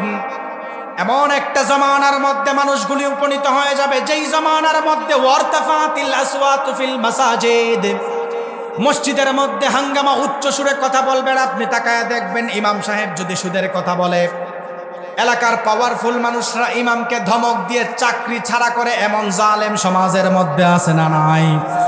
মসজিদের ইমাম সাহেব যখন ঘুষের বিরুদ্ধে কথা বলে, এলাকার মানুষরা খেপে যায়। মসজিদের ইমাম সাহেবরা যখন গান বাজনার বিরুদ্ধে কথা বলে, এলাকার কিছু কিছু মানুষ আছে গান বাজনার পক্ষে, তারা মসজিদের ইমাম সাহেবের উপর অত্যাচার করে। আল্লাহর নবী বললেন, ও সাহাবায়ে কেরাম, এমন একটা জমানার মধ্যে মানুষ উপনীত হবে মাসাজিদুহুম আমিরাতু ওয়া হিয়া খারাবুম মিনাল হুদা, মসজিদ থেকে হেদায়েত শূন্য হবে। আপনি বলবেন, ও হুজুর মসজিদ তো নামাজ পড়ার জায়গা, হেদায়েত ছাড়া কিভাবে আবার হলো? আপনি তাকায় দেখবেন মসজিদের বিল্ডিং ঠিক আছে, কিন্তু মসজিদের ভিতরে পাক্কা ইমানদার মুসল্লি খুঁজে পাওয়া যায় না, ঠিক কিনা? মসজিদের মাসাজিদুহুম আমিরা ওয়া হিয়া খারাবুম মিনাল হুদা, আল্লাহ নবী বলেন হাত্তা ইয়াতাবাহান নাসু ফিল মাসাজিদ, মসজিদের বিল্ডিং বানানো নিয়ে প্রতিযোগিতা থাকবে, প্রতিযোগিতা। বাগেরহাটে যদি কেউ 10 তলা বিল্ডিং একটা মসজিদ করে, আপনাদের পাশের জেলা যশোর, তারা বলবেন না বাগেরহাটে 10 তলা মসজিদ বানাইছে, আমারও 10 তলার থেকে 12 তলা বানানোর দরকার। আছে না এইরকম? মসজিদ দিয়ে মানুষ বাড়াবাড়ি শুরু করেছেন, কিন্তু মসজিদে সত্যিকারের মুসল্লি খুঁজে পাওয়া যাচ্ছে না।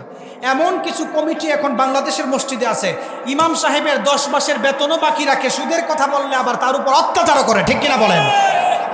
ওলামায়ে কেরামদের ছোট করে, মাদ্রাসা শিক্ষাকে ছোট করে। এর মূল কারণ সমাজের মধ্যে কিছু কিছু খারাপ মানুষদেরকে আপনারা নেতৃত্ব দিচ্ছেন। এই কারণে রাসূল সাল্লাল্লাহু আলাইহি ওয়াসাল্লাম বলছেন, উম্মত ধ্বংস হবে ইযা ফাআলাত উম্মতি 15 খাসলাতান হাল্লা বিহাল বালা। এর অন্যতম আরেকটা কারণ হচ্ছে ওয়া উকরিমার রাজুলু মাখাফাতা শাররিহি ওয়া কানা যাইমুল কওমি আরজালাহুম। দুইটা শব্দ ব্যবহার করছেন এখানে। ওয়া উকরিমার রাজুলু মাখাফাতা শাররিহির ব্যাপারে হাদিসে আসছেন, অনিষ্টতার ভয়ে মানুষ মানুষকে সম্মান করবেন। এমন কিছু জালেম মানুষ আছে যাদেরকে দেখলে সালাম না দিলে তাদের উপর পরবর্তীতে ডাইকা নিয়ে অত্যাচার করে, এরকম মানুষ আছে না নাই? আচ্ছা, তো যেই কথা বলতেছিলাম, মাসাজিদুহুম আমিরা ওয়া হিয়া খারাবুম মিনাল হুদা, মসজিদ কমিটি কেমন হবে এই কথা আল্লাহ কোরআনে বলে নাই? তো আল্লাহ তাআলা যদি মসজিদ কমিটি কেমন হবে কোরআনে বলছেন, বলার পরেও আপনি কেন সুদপুর মসজিদের কমিটি বানালেন? দোষটা তো আপনার। এটা জানার পরেও আপনি মসজিদের মধ্যে ঘুষখোর ক্যাশিয়ার রাখলেন, দোষ তো আপনার আর আমার। কারণ আমরা কোরআনকে, ওই যে রাসূল বলছেন লা ইয়াবকা মিনাল কোরআনি ইল্লা রাসমুহু, কোরআন শুধু রসম থাকবে, আইন থাকবে না, কোরআনের মানবে না মানুষ। আল্লাহ তাআলা তো স্পষ্ট বলছেন কারা মসজিদ কমিটি হবে তাদের কয়েকটা গুণ আছে, তাদের কয়েকটা গুণ আছে। এর মধ্যে আল্লাহ তাআলা বলছেন 1 নম্বর ইমানদার, যারা কিয়ামতের বিশ্বাস করে, কিয়ামতকে বিশ্বাস করে, যাকাত দেয়। অধিকাংশ যারা যাকাত দেয় না, চোর বাটপার, তারাই এখন মসজিদের কমিটি। ঠিক মতো সে যাকাত দেয় না। যেই মানুষ ঠিক মতো যাকাত দেয় না, যেই মানুষ মানুষের উপর জুলুম করে, ওই সমস্ত কুলাঙ্গারকে মসজিদ কমিটিতে রাখা যাবে না। ঠিক কিনা বলেন? যারা যাকাত দেয় না ঠিক মতো, সে আবার মসজিদ কমিটির দায়িত্ব কি? আপনি বলেন। যাকাত দিবে, নামাজ পড়বে, এরকম মানুষ দেখবেন। আপনাদের ট্র্যাডিশন চেঞ্জ করেন, আপনাদের ট্র্যাডিশন চেঞ্জ করেন, আপনাদের চিন্তাধারা চেঞ্জ করেন। টাকাওয়ালা মসজিদ কমিটি হওয়া জরুরি না। আপনার এই বাগেরহাট বাজারে যদি কেউ বাদামও বিক্রি করে, আল্লাহওয়ালা সৎ মানুষ, তাকে মসজিদের সভাপতি বানাবেন, মসজিদের কমিটিতে রাখবেন। মসজিদে আবার সভাপতি কি? মসজিদের মধ্যে গিয়ে সভাপতি হোমতাম করে, ওলামায়ে কেরামদেরকে গালি দেয়, হুজুরের উপর অত্যাচার করে, ঠিক মতো বেতনও দেয় না, এরকম মসজিদও আছে। ইমাম সাহেবরা জুলুমের বিরুদ্ধে কথা বললে তাদের উপর অত্যাচার হয়। আপনি তাকায় দেখবেন মসজিদের মধ্যে যদি গান বাজনার বিরুদ্ধে কথা বলে, মাদ্রাসায় যদি গান বাজনার বিরুদ্ধে কথা বলে, কিছু কিছু জালেম আছে মসজিদ মাদ্রাসাকে কুলাঙ্গার বলে, এইভাবে ওলামায়ে কেরামদেরকে কুলাঙ্গার বলে গালি দেয়। এইরকম মানুষ সমাজের মধ্যে আছে না নাই? আপনি তাকায় দেখবেন আমাদের সমাজের মানুষ নিজের সন্তানদেরকে আর আলেম বানাতে চায় না, সকালবেলায় মক্তবের মধ্যে পাঠাতে চায় না। আল্লাহর নবী বললেন যখন উম্মতরা কোরআন ছেড়ে দিবে, ফালিয়ারতাকিবুহু ইনদা যালিকা রিহান হামরা, অগ্নিবায়ু চালু করবেন। আল্লাহর নবীর এই কথাটা সত্য। আপনি তাকায় দেখবেন লস অ্যাঞ্জেলেস আল্লাহ তাআলা আগুন দ্বারা পোড়ায়া দিয়েছেন। আর আমাদের সমাজের মানুষ মাদ্রাসা শিক্ষার বাহিরে গিয়ে ওয়াত্তুখিজাতিল কায়নাতু ওয়াল মাআজিব, গান বাজনার সাথে আরো বেশি লিপ্ত হয়ে যাচ্ছে সমাজের মধ্যে। এমন আছে না নাই? আছে। আজকের এই তাফসিরে কয়টা মানুষ? আল্লাহ নবী বলছেন ওয়াত্তুখিজাতিল কায়নাতু ওয়াল মাআজিব। এমন জমানায় মানুষ উপনীত হবে যেই জমানার মধ্যে মানুষ গান বাজনা শিক্ষা নিয়ে ব্যস্ত থাকবে। অধিকাংশ মানুষ এখন নিজের সন্তানকে সকালবেলায় হারমোনিয়াম শিখায়। নাউজুবিল্লাহ পড়বেন না? আপনারা যারা মুরব্বী চাচা আছেন, সকালে মক্তবে গিয়ে কোরআন পড়ছেন, তাকায় দেখেন এখন আস্তে আস্তে মসজিদের মধ্যে আর মক্তবে সন্তানরা যেতে চায় না, সকালবেলা গান বাজনা নিয়ে ব্যস্ত থাকে, হারমোনিয়াম বাজায়। আসার পরে বলেন অমুক চৌধুরী সাহেব যে আমার সন্তান তো সকালবেলায় নৃত্য শিখে, আমি তাকে কোরআন পড়াতে পাঠাই না। নাউজুবিল্লাহ পড়বেন না? আল্লাহ নবী এই কথা বলছেন ওয়াত্তুখিদাতিল কায়নাতু ওয়াল মাআজিব। যদি কোনো গায়ক আসতো এখানে, হাজার হাজার মানুষ হতো, কিন্তু মানুষ কোরআন ছেড়ে দিচ্ছে, কোরআন ছেড়ে দেয়, কোরআন বুঝে না। অথচ আল্লাহ নবী বলছেন উম্মতের মধ্যে যেই সমস্ত উম্মত কোরআন পড়বে, কোরআন পড়া অবস্থায়, এই অবস্থায় কোরআন শিখবে, কোরআনের সাথে সম্পর্ক রাখে, যদি মারা যায় হাসরের ময়দানে কোরআন তার জন্য শাফাআত করবেন। সুবহানাল্লাহ। কোরআন শাফাআত আমাদের জন্য করুক, আমরা চাই কি চাই না? তাহলে কোরআন শিক্ষার দরকার আছে না? তাহলে আপনি গান বাজনা কেন শিক্ষা দেন? কেন আপনার সন্তানকে আপনি কিন্ডারগার্টেনে সকালবেলা পাঠাচ্ছেন? কিন্ডারগার্টেন চালু করাও ইহুদিদের একটা বড় চক্রান্ত সকালে মক্তবের বিরুদ্ধে। ঠিক কিনা বলেন? সবচাইতে বড় চক্রান্ত। আল্লাহর নবী তো বলছেন, স্পষ্ট বলছেন, যারা কোরআন পড়ে তারা আল্লাহর পরিবার। যারা কোরআন পড়ে, কোরআন হাসরের ময়দানে তাদের জন্য নূর হয়ে দাঁড়াবে, কোরআন তাদের জন্য শাফাআত করবেন। আল্লাহ যতক্ষণ পর্যন্ত আপনি বান্দাকে কোরআন, আপনি যতক্ষণ পর্যন্ত বান্দাকে জান্নাতে না দিবেন, ততক্ষণ পর্যন্ত কোরআন আপনার জন্য শাফাআত করতে থাকবেন। আল্লাহর নবী বললেন ও সাহাবায়ে কেরাম, ইকরাউল কুরআন ফাইন্নাহু ইয়াতি ইয়াউমাল কিয়ামাতি শাফিআন লিআসহাবিহি। আল্লাহর নবী বললেন ও সাহাবায়ে কেরাম, যেই মানুষগুলি কোরআন তেলাওয়াত করে মারা যাওয়ার পর হাসরের ময়দানে কোরআন তাদের জন্য শাফাআত করতে থাকবেন যতক্ষণ পর্যন্ত না ওই মানুষটাকে জান্নাতে না দেওয়া হবে। কোরআন ওই বান্দার জন্য শাফাআত করতে থাকবেন, ক্ষান্ত হবেন না। এজন্য আমাদের সমাজে কোরআন শিক্ষার প্রয়োজন, আমাদের সমাজের মধ্যে মাদ্রাসা শিক্ষার প্রয়োজন। ওয়াত্তুখিজাতিল কায়নাতু ওয়াল মাআজিব, গান বাজনার বিরোধিতা করতে হবে। দুঃখজনক বিষয় হচ্ছে সমাজের মানুষ গান বাজনার সাথে লিপ্ত হয়ে যাচ্ছে। আল্লাহর নবী বললেন ও সাহাবায়ে কেরাম, উম্মত ধ্বংস হওয়ার আরেকটা কারণ হলো শেষ জমানার যুবক ভাইরা ওয়া আতাআর রাজুলু ওয়া যাওজাতাহু ওয়া আক্কা উম্মাহু। শেষ জামানার যুবক ভাইরা স্ত্রীর কথা শোনার পর মা বাবার সঙ্গে খারাপ ব্যবহার করবে, তাদেরকে বৃদ্ধাশ্রমে রেখে দিয়ে আসবে, এমন যুবক আমাদের সমাজে আছে না নাই? আছে, অভাব নেই, অভাব নাই এরকম অবস্থা। একটু শিক্ষিত হয়েছে, মা বাবা একটু বৃদ্ধ হয়েছে, তারা বৃদ্ধাশ্রমে দিয়ে আসছেন। আল্লাহ নবী কথা বলছেন, ওয়াইফের কথা শোনার পর স্ত্রীর কথা শোনার পর মা বাবার সঙ্গে খারাপ ব্যবহার করে। আপনি তাকায় দেখেন, যেই সমস্ত সন্তান মা বাবার সঙ্গে খারাপ ব্যবহার করছেন, এরা কখনোই দুনিয়াতেও শান্তি পাবে না, আখিরাতেও শান্তি পাবে না।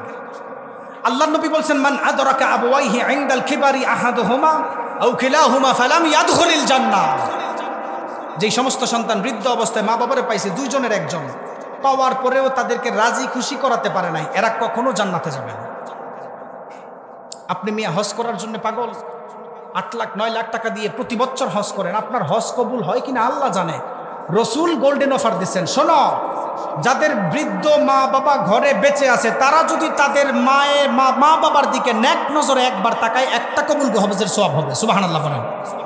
প্রতি নজরে একটা করে কবুল হজের সওয়াব। 10 লাখ টাকা খরচ করে যে আপনি হজ করলেন, কবুল নাও হতে পারে, কিন্তু আল্লাহর নবী বলছেন একবার তাকালে একটা কবুল হজের সওয়াব।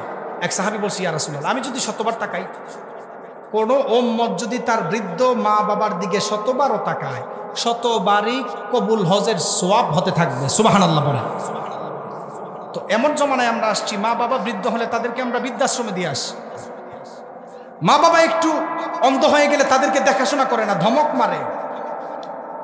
আপনি তাকায় দেখেন, বৃদ্ধাশ্রম আপনি খুঁজে দেখেন, মাদ্রাসার ছাত্রদের মা বাবা কখনোই বৃদ্ধাশ্রমে যায় না, ঠিক কিনা বলেন? গত কয়েকদিন আগেই তো কল রেকর্ড ফাঁস হয়েছে, এক ইঞ্জিনিয়ার সাহেব ওনার ফোন দিয়েছেন সরকারি কর্মকর্তা, যে আপনার বাবা মৃত্যুসজ্জা অবস্থায়, আসেন একটু ওনাকে নিয়ে যান। বলছেন মারা গেলে এখানেই দাফন করবো, হলে জানায়। নওজুবিল্লাহ পড়বেন না? তো কোন শিক্ষা দিচ্ছেন আপনি? আপনার সন্তানকে আপনি মাদ্রাসা শিক্ষার বাহিরে যেই কোনো শিক্ষা দেন, মনে রাখবেন শেষ জমানায় আপনিও কষ্ট করবেন, হাসরের ময়দানে আল্লাহর কাছে আপনার জবাব দিতে হবে। আর বৃদ্ধাশ্রম তো আছেই ফ্রিতে। বিশ্বনবী সাল্লাল্লাহু আলাইহি ওয়াসাল্লাম বললেন, ওয়া আতাআর রাজুলু ওয়া যাওজাতাহু ওয়া আক্কা উম্মাহু। শেষ জমানার যুবক ভাইরা কেমন হবে শুনে নাও। তারা স্ত্রীর কথা শোনার পরে মা বাবার সঙ্গে খারাপ ব্যবহার করবে। অথচ আপনি তাকায় দেখেন, ঘরে ঘরে যুবক ভাইরা এখন মা বাবাকে কষ্ট দিয়ে কথা বলে, ঘরে ঘরে যুবক ভাইরা এখন মা বাবাকে ধমক দেয়, ঘরে ঘরে মা বাবার উপর অত্যাচার করে তাদেরকে বৃদ্ধাশ্রমে দিয়ে আসছেন। আপনি মনে রাখবেন, আল্লাহর গজব যেই কোন সময় এই দুনিয়ার মধ্যে বাংলার জমিনেও আসতে পারে। ফালিয়ারতাকিবুহু ইনদা যালিকা রিহান হামরা। এই সমস্ত কাজ করার কারণে আল্লাহ তাআলা অগ্নিবায়ু চালু করতে পারেন। মনে রাখবেন, আপনাদের কারণে সমাজের মধ্যে আল্লাহ গজব নাজিল করতে 1 সেকেন্ডও দেরি করবেন না। আপনি জানলে অবাক হবেন, আমাদের জমানার সবচাইতে বড় একটা ফিতনা হচ্ছে এখন মানুষদেরকে প্রতারণা করা। আল্লাহ নবী বলছেন, এমন জমানায় মানুষ আসবেন, যেই জমানা মানুষ ধ্বংস হওয়ার আগে প্রতারণার যুগ আসবেন। প্রতারণার যুগ, প্রতারণার যুগ কি? এক হাদিস আপনাদেরকে বলি। রাসূল সাল্লাল্লাহু আলাইহি ওয়াসাল্লাম বলেন, সায়াতি আলান নাসি সানাওয়াতুন খাদ্দা। এমন জমানায় মানুষ উপনীত হবে, যেই জমানার মধ্যে ইউসাদ্দাকু ফিহাল কাযিব ওয়া ইউকাযযাবু ফিহা সাদিক ওয়া ইউতামানু ফিহাল খায়েন ওয়া ইউখাওয়ানু ফিহাল আমিন। আল্লাহর নবী বলছেন, এমন জমানায় মানুষ উপনীত হবে, সত্যবাদীদেরকে মানুষ মিথ্যাবাদী বলবে। আছে না? না এরকম আছে। বর্তমান টেকনোলজি দিয়ে আপনাদেরকে উদাহরণ দেই। এমন এক জমানায় আমরা উপনীত হয়েছি, সত্যবাদীকে মিথ্যাবাদীকে এটা আমরা এখন আর ধরতে পারতেছি না। AI, আর্টিফিশিয়াল ইন্টেলিজেন্ট, এর কারণে যুবক ভাইরা এত পরিমাণ এখন এটার মধ্যে ঝুঁকছেন, আমার মতো হুবহু মানুষ বানায় এখন ভিডিও দিয়ে কথা বলাচ্ছেন। এরকম দেখছেন কি দেখছেন না? আর্টিফিশিয়াল ইন্টেলিজেন্ট AI মানুষদের ভিডিও বানায়, বিভ্রান্ত করে মানুষদেরকে। আল্লাহর নবী তো এই কথাই 1450 বছর আগে বলছেন, ইউসাদ্দাকু ফিহাল কাযিব ওয়া ইউকাযযাবু ফিহা সাদিক। মানুষ সত্যবাদীদেরকে মিথ্যাবাদী বলবে, মিথ্যাবাদীদেরকে মানুষ সত্যবাদী বলবে। বর্তমানে এই সমাজই চলতেছেন মানুষ। এখন সমাজের যুবক ভাইরা মা বাবার সঙ্গে খারাপ ব্যবহার করার সাথে সাথে নতুন ট্র্যাডিশনে জড়িত হয়েছে তারা। যারা যুবক আছেন ভালো করে শোনেন, আমাদের অধিকাংশ যুবক ভাই ইসলামী শিক্ষা না থাকার কারণে তারা এখন নতুন ট্র্যাডিশনে পা দিয়েছেন। সেই ট্র্যাডিশন হচ্ছে বিবাহ করার পরে মা বাবার থেকে সর্বপ্রথম আলাদা হয়, হওয়ার পরে তারা তাদের ওয়াইফকে নিয়ে কাপল ব্লগ বানায়, ভিডিও বানায়, ফেসবুকে নগ্নতা ছাড়ে। এরকম আছে না নাই? ইয়াং জেনারেশন মাদ্রাসা শিক্ষা না থাকার কারণে তাদের ভিতরে মাইন্ড সেট আপ করেছেন, পড়াশোনার দরকার নাই, মা বাবার দরকার নাই, ভিডিও বানাবো, হারাম ইনকাম দিয়ে সংসার চালাবো। অধিকাংশ যুবক এখন এই অনলাইন জুয়া, অনলাইন ট্রেডিশনের মধ্যে পড়ে গেছেন, এমন বেহায়াপনায় পড়ছেন। আপনি কি কখনো বলতে পারবেন কোনো মাদ্রাসার হুজুর নিজের ওয়াইফকে ভিডিওতে আইনা কি করতেছেন না করতেছেন ফেসবুকে ছাড়ছে? বলতে পারবেন কোনো দিন? এটাই তো আপনি পার্থক্য করতে পারেন এই শামসুল উলুম মাদ্রাসার ছাত্ররা বা বাহিরের মানুষরা কিরকম চলাফেরা, আপনি তো পার্থক্য করতে পারেন এখানে।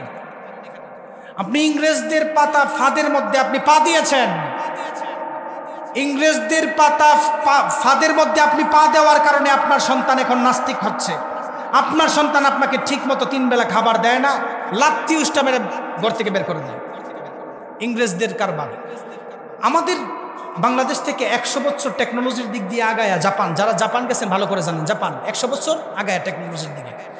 জাপানের আইন হচ্ছে ছেলে সন্তান যখন একটু বড় হবে, কোনো সন্তান কিছু করলে তার মা বাবা যদি তারে ধমক দেয় তাহলে তাদের বিরুদ্ধে মামলা দিতে পারবে। নাউজুবিল্লাহ পড়বেন না? এই সভ্যতার দাম আছে যেই মা বাবা শাসন করলে তাদের নামে মামলা দেয়। জাপান টেকনোলজির দিক দিয়ে উন্নত, কিন্তু তারা সামাজিকভাবে আমাদের মতো শান্তি নাই। আমাদের এই উপমহাদেশে শান্তি আসার মূল কারণই হচ্ছে কোরআন, মাদ্রাসা শিক্ষা, ঠিক কিনা বলেন? এটাই ইংরেজরা ধ্বংস করার জন্য সর্বোচ্চ চেষ্টা করছেন 200 বছর আগে। গোল্ড জিহাদ, জোসেফ শেক্ট, মিস্টার আরবারি, নিকলসন, ওনারা বই লিখে গেছেন ইংলিশে। লেখার পরে এখন যুবক ভাইরা পাগল হয়ে গেছে, 2 লাইন ইংলিশ জানে, মাদ্রাসা শিক্ষাকে গালি দিচ্ছে। আল্লাহর নবী তো এই কথাই বলছেন, ওয়াতু আল্লিম আলী গায়রিদ দিন। যে কথা বলতেছিলাম আপনাদেরকে, যুবক ভাইরা এই ট্রেডিশন ছাড়তে হবে। অনলাইন জুয়া আমাদের যুবক ভাইদেরকে এখন ধ্বংসের দান প্রান্তে নিয়ে গেছে। এখন আর ঢাকা ক্লাবে যাওয়া লাগে না, মোবাইলে বসে কিভাবে যেন এখন জুয়া খেলে, মোবাইলে বসে। গত সপ্তাহেও আমরা নিউজ দেখলাম, অনলাইন জুয়ার টাকা জোগাড় না করতে পারার কারণে মারে হত্যা করে ফেলছে। নাউজুবিল্লাহ পড়বেন না? আচ্ছা আপনি বলেন তো দেখি, আপনার সন্তানকে যদি আপনি দিন শিক্ষা দিতেন, এলমে দিন শিক্ষা করা ফরজ, যতটুকু শিক্ষা না করলেই নয়, এলমে দিন শিক্ষা করা ফরজ। আপনার সন্তানকে অন্তত যদি আপনি এলমে দিনটা শিক্ষা, যতটুকু শিক্ষার দরকার পড়াতেন, সে কি আর জুয়ার সাথে লিপ্ত থাকতো? কি বলেন আপনারা? জুয়ার সাথে লিপ্ত না। কিন্তু আমাদের সমাজের মানুষ, আমাদের সমাজের যুবক ভাইরা জুয়া খেলে মদ এমনভাবে বাড়াইছেন, সমাজটাকে ধ্বংস করে ফেলছেন। আমার নবী বললেন, সাহাবায়ে কেরাম, এমন একটা জমানার মধ্যে মানুষগুলি উপস্থিত হয়ে যাবে যেই জমানার মধ্যে মদ খাওয়া সমাজের মধ্যে প্রচলন হয়ে যাবে, সমাজের মধ্যে মদ জুয়া বেড়ে যাবে, মানুষগুলি লাইসেন্সধারী মদখোর সমাজের মধ্যে বেড়ে গিয়েছে। তাদেরকে যখন পুলিশ ধরে তারা গর্ব করে বলে, আমার তো লাইসেন্স আছে, আমি তো লাইসেন্স দিয়ে মদ খাই।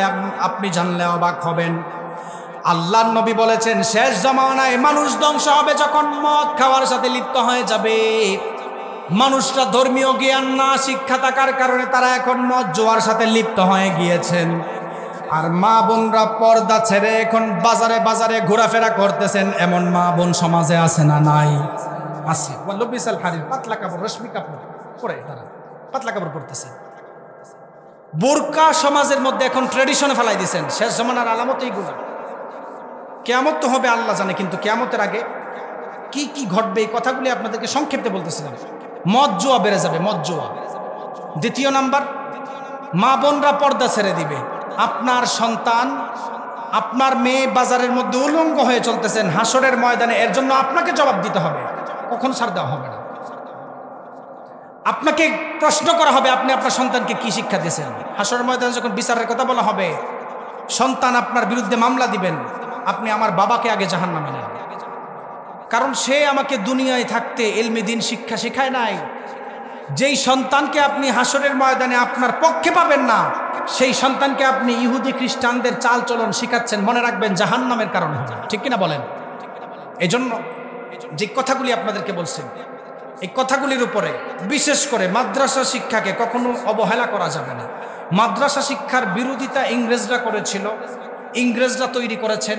মাদ্রাসা শিক্ষার ব্যবস্থা রাসূল সাল্লাল্লাহু আলাইহি ওয়াসাল্লাম থেকে আসছেন, এটা দ্বারা এখনো আছেন, কিয়ামতের আগ পর্যন্ত থাকবেন। এটার পক্ষে যারা থাকবে তারাই সুপথে যাবে, আর এটার বিপক্ষে যারা যাবে ইহুদিদের পক্ষে থাকবে, ইহুদিদের সঙ্গে তাদের হাসর হবে। ঠিক কিনা বলেন? এজন্য ইহুদিদের কোনো থিসিস পরে মাদ্রাসা শিক্ষাকে গালি দেওয়া যাবে না। ইহুদিদের বই পড়ার পরে আপনি ওলামায়ে কেরামদেরকে গালি দেওয়া যাবে না। আপনি সৌদি আরবে গিয়ে লামাজহাবি হয়ে গেছেন, আইসা বাংলাদেশে আলেমদেরকে গালি দেন। সৌদি আরবে যাওয়ার পর আহলে কোরআন হয়ে গেছেন, আলেমদেরকে গালি দিচ্ছেন, এটা করা যাবে না। আপনাদেরকে আমি যেই কথাগুলি বলছি, সিরিজগুলা গোল্ডজিহের, জোসেফ শেখ, এদের সিরিজগুলা পড়েন, আপনার চোখ খুলে যাবে। উচ্চশিক্ষিত মানুষ যারা আছেন, ইংলিশ বুঝেন, তারা পড়েন, এইগুলা পড়ার পরে চোখ খুলে যাবে। আমাদের এই আদর্শ, মাদ্রাসার আদর্শ, নববী আদর্শকে কিভাবে তারা কলঙ্কিত করেছে। যে কথাগুলি বলছিলাম, এই কথাগুলির উপর বিশেষ করে আমাদেরকে, আপনাদেরকে আমল করার, বিশেষ করে আমাকে আমল করার তৌফিক দান করুন, এবং কিয়ামতের আগ পর্যন্ত মাদ্রাসা শিক্ষার পাশে থাকার তৌফিক দান করুন। আমিন। আমরা কারা কারা মাদ্রাসা শিক্ষার পক্ষে আছে, দুইটা হাত তুলেন। আল্লাহ তাআলা যারাই আছে, আল্লাহ তাআলা আমাদের সবাইকে কিয়ামতের আগ পর্যন্ত মাদ্রাসা শিক্ষার সাথে থাকার তৌফিক দান করুন। আমিন।